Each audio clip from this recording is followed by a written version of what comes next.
நான் அசிஸ்டண்டாக ஒர்க் பண்ணிட்டு இருந்தேன். ஸோ அந்த லெவலில் கொஞ்சம் லைட்டாக ஒரு எக்ஸ்பீரியன்ஸ் இருந்துச்சு. பட் இந்த டைமில் இப்போ இருக்கிறதுல வந்து பசங்களோட பெண்கள் தான் நிறைய படிக்கிறாங்க, நிறைய இடத்துல வேலை செய்கிறாங்க. அது வந்து முக்கியமான விஷயம். ஜென்ரலாவே இப்போ வந்து ஒரு முஸ்லீம் பேஸ்ட் ஃபிலிம் அப்படின்னு பார்த்தோம்னா ஒரு மாதிரி நெகட்டிவ் ரோலா ஒரு மாதிரி வில்லன் டைப்ல கட்டியிருப்பாங்க. இந்த மூவிக்கும் மற்ற மூவிக்கும் இருக்க டிஃபரன்ஸ் என்ன சார்? இப்போ தமிழ் முஸ்லீம்ஸ் வந்து எப்படி இருக்காங்க, அவங்களும் ஹிந்துஸ் மாதிரி தான் இருக்காங்க. மேபி அவங்களுடைய ரிச்சுவல்ஸ் வேணா மாறலாம். அந்த சின்ன பையனோட டிராவல் தான் அவனை எப்படி அது வந்து மோல்டு பண்ணுது ஒரு பர்சனாங்கிற ஒரு விஷயம் இருக்கு. நிறைய பேர் வந்து நிறைய வீடுகளில் வந்து வெளிநாட்டில் போய் ஃபேமிலி சுச்சுவேஷன்ஸ்னால அவங்க போக வேண்டிய நிலைமை இருக்கு. அரசியல்ன்ற மாதிரி நம்ம அப்ரோச் பண்ணல, நார்மலா ஒரு ஃபேமிலியோட ஒரு லைஃப் தான் நம்ம வந்து போர்ட்ரே பண்றோம் மூவில. நேயர்களுக்கு வணக்கம், நான் வர்ஷினி. நம்மளோட இன்னைக்கு இந்த ஸ்பேஸை ஷேர் பண்றதுக்காக யார் வந்திருக்கான்னு பார்த்தா ஹபீபி படத்தோட ஹீரோ வந்திருக்காங்க, Eesa. Welcome Eesa. First of all congratulation, படம் வந்து சூப்பரா போயிட்டு இருக்குன்னு கேள்விப்பட்டிருக்கோம். அப்புறம் வந்து இந்த படத்தை நீங்க சூஸ் பண்ணதுக்கான ஒரு ரீசன் சொல்லுங்க ஈசா. ஆக்சுவலாக நான் படத்தை சூஸ் பண்ணல, நான் ஆடிஷனுக்கு ட்ரை பண்ணிட்டு இருந்தேன். ஆடிஷனுக்கு ட்ரை பண்ணிட்டு ஒரு 1.5 வருஷம் நான் ட்ராவல் பண்ணிட்டு இருந்தேன். ட்ராவல் பண்ணிட்டு இருக்கும்போது ஒரு ஃப்ரெண்ட் இங்கே, ஆக்சுவலாக நான் இங்கே இப்போ ஒரு உயிர் தமிழுக்குன்னு ஒரு படத்தில் அசிஸ்டண்டாக ஒர்க் பண்ணிட்டு இருந்தேன்.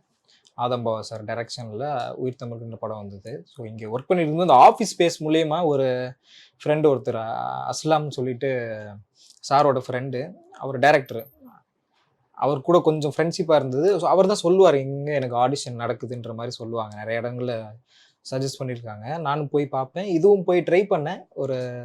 ட்ரை பண்ணிவிட்டு ஆடிஷன் பண்ணிவிட்டு வந்துட்டேன். கொஞ்சம் டைம் கழிச்சு மறுபடியும் கூப்பிட்டாங்க. ஸோ அப்படியே வந்தது தான் அது. ஆடிஷன் அட்டெண்ட் பண்ணும்போது எந்த மாதிரி ஒரு ஃபீல்ல நீங்க அட்டெண்ட் பண்ணீங்க?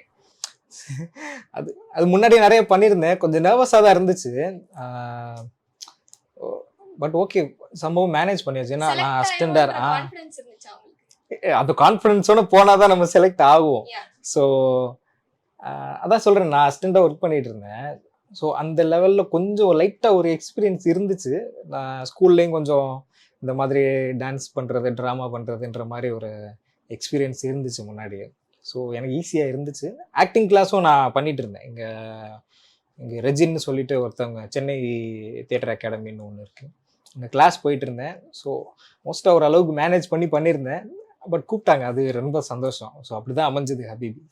நீங்க வந்து ஸ்கூல் டைம்ஸ்லாம் வந்து ஒரு அத்லெட்டா இருந்தீங்க அப்படின்னு சொல்லி கேள்விப்பட்டேன். நெக்ஸ்ட் அந்த ஷிஃப்ட், அந்த கெரியர் ஷிஃப்ட் வந்து எப்படி நீங்க அது இது பண்ணீங்க? நான் ஆக்சுவலாக சென்னை வந்ததே வந்து எனக்கு இங்கே ஸ்காலர்ஷிப் கிடச்சிது. இங்கே டிஜி வைஷ்ணவான்னு சொல்லிட்டு அரும்பாக்கம்ல ஒரு காலேஜ் இருக்குது, அங்கேயும் கிடச்சிது, லோயலாலையும் கிடச்சிது. நான் அப்படியே அங்கே வைஷ்ணவாவில் போய் ஜாயின் பண்ணிவிட்டு ஒரு 3 இயர்ஸ் அங்கே படிச்சுட்டு இருக்கும்போது தான் ஸ்போர்ட்ஸ் ப்ராக்டிஸ் பண்ணியிருக்கேன். நான் ஆல் இந்தியாலாம் பண்ணியிருக்கேன். ஸோ அந்த லைனில் தான் இருந்துச்சு. ஸோ ஜாப்மே நான் வாங்குறதுக்கு வந்து ஸ்போர்ட்ஸ் கோட்டா மூலியமாக தான் ட்ரை பண்ணிட்டு இருந்தேன். சின்ன ஒரு மைனர் இன்ஜுரி இருந்துச்சு கரெக்டாக அந்த ஃபைனல் செமஸ்டர்ஸ் முடிக்கும் போது. அங்கே அப்படியே ட்ராப் ஆனது தான், கொஞ்சம் அப்படியே கொலாப்ஸ் ஆகிடுச்சு லைஃபு. சரின்னு சொல்லிட்டு இங்கே சினிமாவில் எனக்கு ஃப்ரெண்ட்ஸ் ஜாஸ்தி இருந்ததுனால கொஞ்சம் அந்த சைடில் நான் கொஞ்சம் ட்ரை பண்ணிவிட்டு இந்த பக்கம் வந்துட்டேன். அப்படியே ஜென்ரலாவே இப்போ வந்து ஒரு முஸ்லீம் பேஸ்ட் ஃபிலிம் அப்படின்னு பார்த்தோம்னா ஒன்று வந்து ரொம்ப நல்ல கேரக்டரா நமக்கு காட்டியிருப்பாங்க, பாய் அப்படின்னு சொல்லி அந்த மாதிரி ஒரு நல்ல கேரக்டரா காட்டியிருப்பாங்க. இல்லைன்னா ஒரு மாதிரி நெகட்டிவ் ரோலா ஒரு மாதிரி வில்லன் டைப்ல காட்டியிருப்பாங்க. இப்போ இந்த மூவி வந்து இது ரெண்டுமே இல்லாம ஒரு ஜென்ரலான நார்மல் ஃபேமிலி பேஸ்ட் மூவி.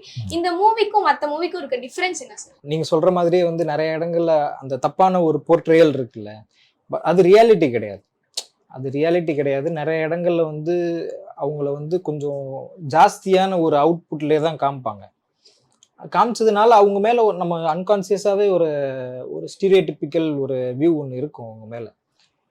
அது தப்பானது. ஜென்ரலாக எல்லாரும் இப்போது தமிழ் முஸ்லீம்ஸ் வந்து எப்படி இருக்காங்க, அவங்களும் ஹிந்துஸ் மாதிரி தான் இருக்காங்க. மேபி அவங்களுடைய ரிச்சுவல்ஸ் வேணால் மாறலாம். இப்போ கல்யாணம் அவங்க வேறு மாதிரி பண்ணுவாங்க, இவங்க வேறு மாதிரி பண்ணுவாங்க. இப்போது இறப்பு சடங்கு எல்லாமே அவங்க வேறு மாதிரி பண்ணுவாங்க. நடுவில் சின்ன சின்ன விஷயங்கள் தான் மாறுமே ஒழிய, பட் மோஸ்ட்டாக எல்லாருமே அதே லைஃப் ஸ்டைலில் தான் இருக்காங்க. தமிழர்கள் எப்படி இருப்பாங்களோ அதே மாதிரி தான் அவங்களும் இருக்காங்க. தனிப்பட்ட முறையில் அவங்கள செப்பரேட் பண்ணி ஒரு ஸ்டீரியோடிபிக்கல் வியூவோட அவங்கள அப்ரோச் பண்ணுறது தப்புங்கிற மாதிரி ஒரு விஷயம் ஒன்று இருக்குது. ஸோ ஹபீபி படத்தின் மூலயமா அது இப்போது நார்மலைஸ் பண்ணிருக்கு. அப்படி இல்லை, எல்லாருமே எல்லாரும் ஒரே நிலத்தை சேர்ந்தவங்க தானுன்ற ஒரு அந்த வியூ வந்திருக்கு. ஸோ டைரக்டர் சார் தான் தேங்க் பண்ணணும் அதுக்காக. டிரெக்டர் வந்து உங்ககிட்ட இந்த படம் சொன்னாங்கல்ல, சொன்னப்போ ஃபர்ஸ்ட் நான் வந்து இந்த படம் பண்ண போறேன் அப்படின்னு சொல்லி உங்களுக்கு ஒரு ஒரு டைம் தோணி இருக்கும் தெரியுமா, ஒரு பாயிண்ட், அந்த பாயிண்ட் என்ன சார்? இல்லை, அது அவர் சொன்னதே வந்து எனக்கு ஆக்சுவலாக ஃபுல் ஸ்கிரிப்ட் எனக்கு தெரியாது. எனக்கு என்னோட போர்ஷன் மட்டும்தான் தெரியும். அந்த சின்ன பையனோட ட்ராவல் தான். சின்ன பையன் வளர்றான், அவனுடைய லைஃப்பில் வந்து என்ன விஷயங்கள் நடக்குது, அவன் ஃபேமிலியில் அவனோட எப்படி அப்ரோச் பண்ணுறான், அவனை வந்து அவனை எப்படி அது வந்து மோல்டு பண்ணுது ஒரு பர்சனாங்கிற ஒரு விஷயம் இருக்குது. அப்புறம் ஃபினான்ஷியல் கண்டிஷன்ஸும் இருக்குது. நல்ல ஒரு ஒரு ஸ்பேஸாக இருந்துச்சு ஒரு பெர்ஃபார்மன்ஸாக, ஒரு ஆக்டிங்காக நம்ம கொடுக்கறதுக்கு. ஸோ அதுதான் முக்கியமான விஷயம். படம் பார்த்துட்டு ஆடியன்ஸ் வெளியில வந்தாங்க. அவங்கள வந்து சில பேர் முஸ்லீம்ஸா கூட இருந்த, மற்ற எந்த சமூகத்தை சேர்ந்தவர்களாகவும் இருந்திருக்கலாம். அவங்க கிட்ட இருந்து உங்களுக்கு ஃபீட்பேக் வந்ததுல எது ரொம்ப வந்து உங்களை இம்ப்ரெஸ் பண்ணதோ, அந்த மாதிரி எமோஷனலான ஃபீட்பேக் எது? அதுதான் ரொம்ப எமோஷ்னலாக இருந்தது வந்து என்னன்னா, அந்த பையனோட கேரக்டர், அந்த அபுங்கிற கேரக்டர் தான் பண்ணியிருக்கேன். பர்சனலாக எடுத்துக்கிறாங்க. வெளியில் வந்துட்டு அந்த அந்த கேரக்டரோட பேர் அபுங்கிற பேரை சொல்லி என்னை கூப்பிடுறதே வந்து ஒரு அந்த அளவுக்கு ஒரு கேரக்டரோட நேம் அவங்க கேரி பண்றாங்கல்ல எடுத்துட்டு, அது பெரிய ஒரு விஷயம். இன்னொன்று என்னன்னா, நிறைய பேர் வந்து நிறைய வீடுகளில் வந்து வெளிநாடுல போய் ஃபேமிலி சுச்சுவேஷன்ஸ்னால அவங்க போக வேண்டிய நிலைமை இருக்குது. பட் அங்கே போயிட்டா ஒரு 2 வருஷத்துல வந்துடலான்ற ஐடியாவோட தான் போவாங்க. அங்கேயே விட்டுட்டு வர மாதிரி இருக்கும், ஃபேமிலியை பிரிஞ்சு இருக்கிற மாதிரி இருக்கும். அந்த விஷயத்த நிறைய பர்சனலாக எடுத்துக்கிட்டு நிறைய பேர் சொல்கிறாங்க. என்னோட அப்பாவை சின்ன சின்ன பசங்களாம் சொல்கிறாங்க, எங்கள் அப்பா போயிட்டு 10 வருஷம் 15 வருஷம் ஆயிடுச்சு, இனிமேல் அவர் மேலே அந்த பாண்டிங் வரல, அம்மா மேலே இருக்கிற பாசம் வந்து அப்பா மேலே வரலைங்கிற ஒரு ஃபீலிங் இருக்குல்ல, அந்த அதுவே வந்து ரொம்ப பர்சனலாக நிறைய பேர் சொல்கிறாங்க. இப்போ இந்த படம் வந்து, இந்த படத்துல அரசியல் இருக்குன்னு நாங்க கேள்விப்பட்டோம். அப்ப அந்த அரசியல் வந்து அரசியலா எடுக்கணும்னு எடுத்ததா, இல்ல வந்து எமோஷனலா நம்ம அந்த படத்தை கொண்டு போகும்போது அதுல வந்து அரசியல் வந்து கலந்துச்சா? இல்ல, அரசியல்ன்ற மாதிரி நம்ம அப்ரோச் பண்ணல. நார்மலா ஒரு ஃபேமிலியோட ஒரு லைஃப் தான் நம்ம வந்து போர்ட்ரே பண்றோம் மூவில. அது எந்த பேஸ் பண்ணி இருக்குன்னா, அது ஒரு முஸ்லிம்ஸ் இருக்கிற ஒரு ஊரை பேஸ் பண்ணி இருக்கு, அவங்களோட லைஃப் ஸ்டைல பேஸ் பண்ணி இருக்கு. ஸோ மேக்ஸிமம் இது அரசியல் படுத்தப்பட்ட படம்ங்கிற மாதிரி நாங்கள் அப்ரோச் பண்ணலை. ஃபுல் அண்ட் ஃபுல் ஒரு ஃபேமிலியோட சப்ஜெக்ட் தான், எமோஷனல் சப்ஜெக்ட் தான் அது. நீங்க நினைச்ச மாதிரி வந்து அவுட்புட் வந்துச்சா உங்க பாயிண்ட் ஆஃப் வியூல இருந்து? இல்லை, ஆக்சுவலாக நான் ஒரு புதுசாக ஒரு ஆக்டிங் ட்ரை பண்ணுறோன்னா நமக்கு ஒரு விஷயம் இருக்கும். Full and full out and out வந்து இவ்வளோ பெரிய எக்ஸ்பீரியன்ஸ் கிடைச்சிட்டு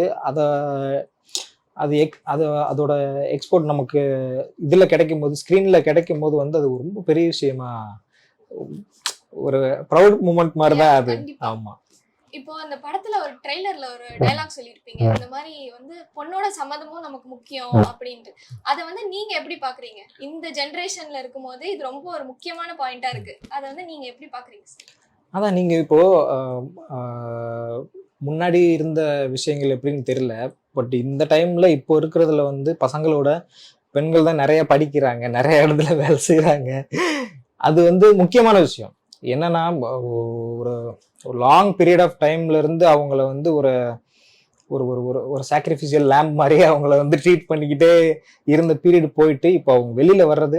ஏன்னா இப்போ பர்வீன் கேரக்டர், நீங்க செகண்ட் ஹாஃப்ல வர பர்வீன் கேரக்டர் பாத்தீங்கன்னா, அவங்க படிச்சிருப்பாங்க, அவங்களுக்கு பிடிச்ச மாப்பிள்ளைய அவங்க அப்பா போய் கேட்பார், உனக்கு இந்த பையன் ஓகேவாப்பா அப்படிங்கிற மாதிரி அவங்களோட ஒப்பீனியன் கேட்பார். ஸோ அவங்க தான் அங்கே டிசைடிங்காக ஒரு பர்சனாக இருக்காங்க, அவங்க படிச்சிருக்காங்க, லைப்ரரியில் ஒர்க் பண்ணுறாங்க. ஸோ இதுவே வந்து கரண்ட்ல இருக்க ரியாலிட்டி தான்.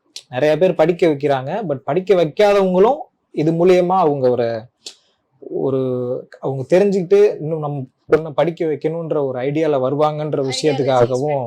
ஆமா, மாளவிகா நடிச்சிருக்காங்க. அவங்கள பத்தி, அவங்க வந்து ஜெனரலாவே ஒரு கியூட்டான கேரக்டர் பிளே பண்றவங்க. அவங்க வந்து இதுல வந்து எமோஷனலாலே கன்வே பண்ணிருக்காங்க எல்லாத்தையும் அப்படின்னு சொல்லி கேள்விப்பட்டோம். டயலாக்ஸ் கம்மின்ட்டு. இது வந்து நீங்க எப்படி பாத்தீங்க? எப்படி இருந்துச்சு அவங்க கூட நடிச்சது? மாளவிகா வந்து ஒரு டைரக்டரோட ஆர்டிஸ்ட். அவங்க சார் என்ன சொல்றாங்க, டைரக்டர் சார் என்ன சொல்றாங்களோ அது அப்படியே. ஏன்னா டயலாக்ஸ் கிடையாது உங்களுக்கு, அவங்க ஃபேஷியல் எக்ஸ்பிரஷன் மூலியமா தான் அவங்க அந்த எமோஷனை கேரி பண்ணணும். பக்காவா பண்ணியிருந்தாங்க. இன்னொரு விஷயம்னா, அவங்க ஆக்சுவலா இந்த ஜோ ஆண் பாவம் பொல்லாது, அப்புறம் ஓபாமான்னு ஒரு தெலுங்குல ஒரு படம் ஒன்று வந்துச்சு. அந்த படங்கள்லாம் பண்றதுக்கு முன்னாடியே ஹபீபில அவங்க கமிட் ஆகிட்டு ஷூட்டிங் நாங்கள் ஸ்டார்ட் பண்ணிட்டோம். கிளைமேக்ஸ் போர்ஷன் வந்து ஜோ முடிச்ச டைம்ல அந்த டைம்ல தான் நாங்க எடுத்தது. ஸோ அவங்களுக்கு அந்த அவங்க பிகினர் மாதிரியே இருக்காது அவங்க. ஸோ நல்லா பண்ணியிருந்தாங்க, சூப்பரா பண்ணியிருந்தாங்க. அவங்க அடுத்தடுத்து பண்ண படங்களும் எங்களுக்கு ஒரு சப்போர்ட்டா இருந்துச்சு ஹபீபிக்காக. இப்ப டைரக்டர் பத்தி சொல்லுங்க சார். ஏதாச்சும் ஷூட்டிங் ஸ்பாட்ல நடந்தது அந்த மாதிரி ஏதாச்சும் கிரேசியான விஷயம் இல்ல ஃபன்னியான விஷயம் ஏதாவது நடந்துச்சு? ஃபன்னி இல்ல, அவர் வந்து கொஞ்சம் சீரியஸான டைப் தான். அவர் என்னன்னா கரெக்டா இருப்பார். அவர் ஒரு பெர்ஃபெக்ஷனிஸ்ட். அவர் 100% இந்த மாதிரி தான் வேணும், இந்த மாதிரி தான் இருக்கணும்னா அது அது வந்துடணும். பட் அவர் கேட்குற விஷயங்கள் வந்து நம்ம ஸ்க்ரீன்ல பார்த்தா தான் தெரியும். அதோட அந்த ரியலிஸ்டிக் அந்த நேட்டிவிட்டி வந்து அவர் ட்ரை பண்ற அந்த விஷயம் இருக்குல்ல, அவர் கைட் பண்ணா கண்டிப்பா அது நடக்கும். அவர் ரொம்ப கஷ்டப்பட்டாரு. என்னன்னா ரொம்ப சில இடங்கள்ல நம்ம ஷூட் பண்ண முடியாத மாதிரி இருக்கும், சில இடங்கள்ல வந்து ஃபினான்சியல் இஷ்யூஸ் இருக்கும். அப்புறம் நிறைய இடங்கள்ல வந்து அவர் இறங்கி ஆள் இருக்க மாட்டாங்க. ஏன்னா நாங்க இப்போ ஃபாரஸ்ட் எல்லாம் ஷூட் பண்ணும்போது அவர் இறங்கி போவாரு, காரை தொடச்சிட்டு இருப்பாரு, ஃப்ரண்ட் ஷீல்டை தொடச்சிட்டு இருப்பாரு. சிம்பிளா இருப்பாரு. நம்மளோட படத்துக்கு முடிஞ்ச அளவு நம்ம எவ்வளவு கொடுக்க முடியுமோ அந்த அளவுக்கு இறங்கி வேலை செய்யற ஆள் அவரு. நீங்க வந்து இந்த ஃபீல்டுக்கு வந்து ரொம்ப கஷ்டப்பட்டு ஒரு மாதிரி ட்ரெயின் பண்ணி கிளாஸ் போய் வந்திருக்கீங்கன்னு சொல்லுங்க. இது வந்து ஜென்ரலா ஆடியன்ஸ் பாக்குறாங்க, நிறைய பேர் இதுல இன்ட்ரெஸ்ட் இருந்து நானும் இப்படி வரணும் அப்படின்னு ஆசைப்பட்டு வராங்கல்ல, அவங்களுக்கு ஏதாவது ஒரு மெசேஜ் சொல்ல முடியுமா? இன்ஃபர்மேஷன் இல்ல, என்னன்னா நம்மளுடைய ஃபர்ஸ்ட் முதல் விஷயம் சினிமால வரணும்னா நம்ம பேக் எண்ட்ல வந்து ஒரு ப்ரொஃபஷன் நம்ம வச்சிருக்கணும். ஒன்று படிச்சு இருக்கணும், இல்லை ஒரு ஃபினான்ஷியல் சப்போர்ட் நமக்கு இருக்கணும். வேற எந்த ஃபேமிலி கமிட்மெண்ட்டோ இதுலேயுமே நம்ம இல்லாமல் இருக்கணும். ஏன்னா ஸோ அது ஒன்று தான் ஃபர்ஸ்ட் ஸ்டெப்பு. நெக்ஸ்ட் நீங்கள் கண்டிப்பாக நீங்கள் ஆக்டிங் உங்களுக்கு கற்றுக்கணும். கண்டிப்பாக நீங்கள் ப்ரொஃபஷனலாக பண்ண போறீங்க இதுதான் அப்படின்னா ஆக்டிங் கிளாஸ் போயிட்டு நீங்கள் கற்றுக்கிட்டீங்கனாலே நீங்கள் ஒவ்வொரு கேரக்டர் நீங்கள் ஒர்க் பண்ணும்போது அதுக்கு தனியாக நீங்கள் ஒர்க் பண்ண வேண்டியிருக்கும். அது மெயினான விஷயம். இது ரெண்டு தான் மெயினான விஷயம். ஃபர்ஸ்ட் வந்து நீங்க பேக்கப்ல வந்து ஒரு சப்போர்ட் நீங்க வச்சுக்கணும். இல்ல அப்படின்னா நீங்க கிரியேட் பண்ணிட்டு நீங்க வரலாம். ஏன்னா சினிமா வந்து ஸ்டார்டிங் எனக்கு 20 வயசுலயே போகணும் அப்படிங்கிற மாதிரி சில பேர் வந்து சின்ன வயசுலயே ட்ரை பண்றாங்கல்ல, ஒரு சப்போர்ட் இல்லாம. அப்படி இல்லை, நீங்கள் உங்களுடைய பேஸை நீங்க ஸ்ட்ராங் பண்ணிட்டு நீங்க வந்தீங்கனாலே பெட்டர். அப்போதான் உங்களுக்கு லாங்கா போக முடியும். இல்லைன்னா 1 வருஷத்துல 2 வருஷத்துல உங்களால தாக்கு பிடிக்க முடியாது. இப்போ வந்து படத்தோட ஒரு மெயின் பாயிண்ட்டுக்கு வருவோம், சினிமோட்டோகிராஃபி. இது சினிமோட்டோகிராஃபி எப்படி இருந்துச்சு? ரொம்ப ஆக்சுவலா நீங்க பாத்தீங்கன்னா அந்த விஷுவல்ஸ் தான் எங்களுக்கு முழுக்க அந்த கதையை மூவ் பண்ணி போனது. மேஜர் பார்ட் தான் சினிமாட்டோகிராஃபி வந்து major part. Mahesh Muthusamy sir பண்ணியிருக்காங்க, சீனியர் கேமராமேன். அவர் நல்ல ஒரு கோஆர்டினேஷன் இருந்துச்சு. அவர் டீமுமே வந்து நல்ல ஒரு ஃப்ரெண்ட்லியான டீம். ஸோ எங்களுக்கு புதுசாக பிகினர் நாங்கள் ட்ரை பண்ணும்போது, நாங்கள் ஆக்ட் பண்ணும்போது கொஞ்சம் ஈஸியாக இருந்துச்சு. அவங்க நிறைய இடங்கள்ல வந்து சஜஷன் சொல்லுவாங்க, இந்த மாதிரி இந்த இது நல்லா இருக்குன்ற மாதிரி, அதை இன்னும் கொஞ்சம் பெட்டர் பண்ணுறதுக்கான ஒரு இது பண்ணிட்டு இருப்பாங்க. அவர் நிறையா ஒர்க் பண்ணி கொடுத்தாரு. என்னன்னா அது அவர் அந்த அந்த ஊரோட அழகியலா இல்லை அந்த கேரக்டர்ஸான்னு தெரியல. பட் அதை ஃபஸ்ட்டு கலர் பண்ணாமல் அந்த ரா ஃபுட்டேஜ் நாங்கள் எடுத்து பார்க்கும்போது அதுவே ஒரு தனி டோன்ல தனி கலர்ல இருந்துச்சு. அந்த அளவு லைட்டிங்கும் சினிமாட்டோகிராஃபி வந்து நல்ல ஒரு சூப்பரா ஒரு எங்களுக்கு பெரிய பிளஸ்ஸா இருந்துச்சு ஹபீபில ஒர்க் பண்றதுக்கு. நம்ம படத்தோட போஸ்டர் பார்த்தோம்ல சார், படத்தோட போஸ்டர்லயும் நிறைய பெண்கள், ட்ரெய்லர்லயும் நிறைய பெண்கள் இருந்தாங்க. இந்த கான்செப்ட் வந்து எப்படி வந்துச்சு? பெண்களை ஆட் பண்ணணும், இத்தனை பெண்களுக்கு ஒரு ஸ்பேஸ் கொடுக்கணும்ன்றது அது அது ரொம்ப முக்கியமான விஷயம். அது படத்துல வந்து பாத்தீங்கன்னா நிறைய பெண்கள் கேரக்டர் வந்து அவங்களுக்குன்னு தனியா ஒரு ஸ்டோரி லைன் இருக்கும். அவங்களோட ஆர்க்கே வந்து செப்பரேட்டா அவங்களுக்குன்னு தனியா ஒரு ஃபீலிங்கா பண்ணியிருப்போம். டைரக்டர் சார் தான் அது ஒர்க் பண்ணியிருக்காங்க. என்னன்னா வந்து அம்மா கேரக்டர் மம்மாத்துன்னு ஜெயஸ்ரீ அவங்க மேம் பண்ணியிருக்காங்க. அப்புறம் ராபியா, பைரோஜா, அப்புறம் பர்வீனா இருக்கட்டும், நிலோஃபரா இருக்கட்டும், நிறைய, அப்புறம் சாலிகா. அவங்களோட என்னன்னா பெண்களோட எமோஷன்ஸ் வந்து நிறைய இடங்கள்ல படத்தை வந்து கேரி பண்றதுக்கு வந்து ஈஸியா இருந்துச்சு. ஓகே ஈசா, நெக்ஸ்ட் என்ன பிளான்? நெக்ஸ்ட் ஒரு 2 ப்ராஜெக்ட் நான் சீக்கிரமா ஸ்டார்ட் பண்ண போறேன். ஆல்மோஸ்ட் கன்ஃபார்ம் ஆயிடுச்சு. ஆக்டிங்லயே ஜர்னி வந்து கண்டினியூ பண்ணுங்க. ஆக்டிங் தான். Super sir. இப்போ வந்து எங்களோட ஆடியன்ஸ்க்காக ஒரே ஒரு சின்ன ஒரு விஷயம், கிளைமேக்ஸ், படத்தோட கிளைமேக்ஸ் பத்தி ஏதாச்சும் ரிவீல் பண்ண முடியுமா? அதான் கிளைமேக்ஸ் தான் ஆக்சுவலாக. கிளைமேக்ஸ் பார்த்தீங்கன்னா ஒரு ஓப்பன் எண்டிங்லேயே நாங்கள் முடிச்சிருக்கோம். அபு கேரக்டர் வந்து லைஃப்பில் எல்லாத்தையும் தொலைச்சிட்டு மறுபடியும் ஊருக்கே போகலான்னு அவரை ட்ராவல் பண்ணிட்டு ஏர்போர்ட்டுக்கு போகிற வழியில் நிலோஃபரை பார்ப்பாரு. நிலோஃபரை பார்த்துட்டு போகும்போது அவங்களுக்கு டிவோர்ஸ் ஆகிருக்கும். ஸோ அவங்க சேர்ந்தாங்களா இல்லையாங்கிற ஒரு ஓப்பன் எண்டிங்லேயே முடிச்சிருப்பாங்க. ஒரு நிறைய சஸ்பென்ஸ்லயே வச்சிருக்கீங்க. ஆமாம், நிறைய பேர் வந்து கேட்குறாங்க பார்ட் 2 எப்போ வரும், இவங்களுக்கு தனியாக ஒரு கதை பண்ணுவீங்களான்ற மாதிரி நிறைய பேர் கேட்குறாங்க. ரொம்ப நன்றி, உங்களோட பேசுறது வந்து ரொம்ப சந்தோஷமா இருக்கு. And until then this is Varshini signing off.